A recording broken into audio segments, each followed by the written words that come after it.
ಏನು ಕ್ರೈಮ್ ನಡಿಬಾರ್ದು, ಕಳ್ಳತನ ಆಗಬಾರ್ದು. ಕಳ್ಳತನ ಆದ್ರೆ ಕಳ್ಳತನ ಮಾಡಿದವನು 24 ಗಂಟೆ ಒಳಗಡೆ ನಾವು ಕೇಸ್ ದಾಖಲೆ ಮಾಡಿದೀವಿ, ಹುಡುಕ್ತಾ ಇದ್ದೀವಿ. ಎಷ್ಟು ದಿನ? 24 hours ಟೈಮ್. ನಿಮಗೆ ನಿಮ್ಮ ವ್ಯಾಪ್ತಿನಲ್ಲಿ ಒಂದು ಹೆಣ್ಮಗಳಿಗೆ ತೊಂದರೆ ಆಗಿದ್ರೆ, ಒಂದು ಕೊಲೆ ಆಗಿದ್ರೆ, ಒಂದು ಕಳ್ಳತನ ಆಗಿದ್ರೆ 24 hours ಒಳಗಡೆ ನೀವು ತಂದು ಜೈಲಿಗೆ ಹಾಕ್ಲಿಲ್ಲ ಅಂದ್ರೆ ನಿಮ್ಮನ್ನೇ ಕೆಲಸದಿಂದ ಸಸ್ಪೆಂಡ್ ಮಾಡ್ತೀನಿ ಅಂದಾಗ ಪೊಲೀಸರು ಏನ್ ಮಾಡ್ತಾರೆ? ಪೊಲೀಸರು ಏನ್ ಮಾಡ್ತಾರೆ? ಮುಖ್ಯಮಂತ್ರಿ ಹಂಗೆ ಹೇಳಲಿಲ್ಲ ಅಂದ್ರೆ ಯಾರೋ ಕಡೆಯವರು ಬಂದು ಪೊಲೀಸ್ ಆಫೀಸರ್ಗಳಿಗೆ ಲಂಚ ಕೊಟ್ಬಿಡ್ತಾರೆ.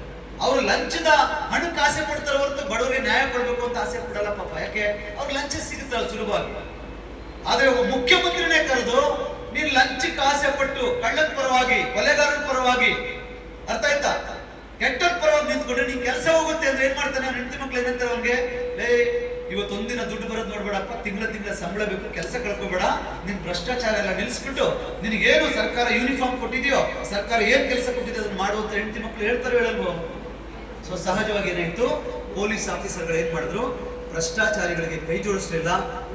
ಹೆಚ್ಚು ಕಡಿಮೆ 84,000 ಗೂಂಡಾಗಳು, ರೌಡಿಗಳು ಹೆಣ್ಮಕ್ಕಳನ್ನ ಕಿಚಾಯಿಸ್ಕೊಂಡು, ಜುಡಾಯಿಸ್ಕೊಂಡು, ಕೊಲೆಗಳು ಮಾಡ್ಕೊಂಡು, ನಾನು MLA ಕಡೆಯವನು, ನಾನು MP ಕಡೆಯವನು, ನನಗೆ ಯಾರು ಇಲ್ಲ, ನಾನು ಯಾರು ಕೇಳೋರಿಲ್ಲ ಅಂತ ಓಡಾಡ್ತಾ ಇದ್ರಲ್ಲ. ಉತ್ತರ ಪ್ರದೇಶದಲ್ಲಿ 3 ತಿಂಗಳೊಳಗಡೆ 84,000 ಜನ ಗೂಂಡಾಗಳನ್ನ, ಕೊಲೆಗಡಕರನ್ನ, ಕಳ್ಳಕಾಕರನ್ನ ಒದ್ದು ಜೈಲಿಗೆ ಹಾಕಿದ್ರು. ಯಾರು ಕಂಪ್ಲೇಂಟ್ ಕೊಟ್ಟಿಲ್ಲ. CM ಆರ್ಡರ್ ಆಯ್ತು, 84,000 ಜನ ಜೈಲಿಗೆ ಹೋದ್ರು.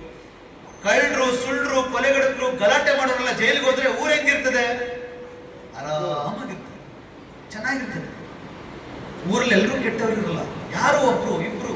ಒಂದು ಸರ್ಕಾರಕ್ಕೆ ಎಷ್ಟೆಲ್ಲ ತಾಕತ್ತಿದೆ ಅಂತ ಹೇಳ್ತಾ ಇದ್ದೀನಿ ನಾನು ಬಂಧುಗಳೇ. ಒಂದು ಸರ್ಕಾರಕ್ಕೆ ಎಷ್ಟೆಲ್ಲ ತಾಕತ್ತಿದೆ. ಸೊ ಪ್ರತಿ ಸಲ ಮುಸ್ಲಿಂ ಹಿಂದೂ ಗಲಾಟೆ ಆಗ್ತಾ ಇತ್ತು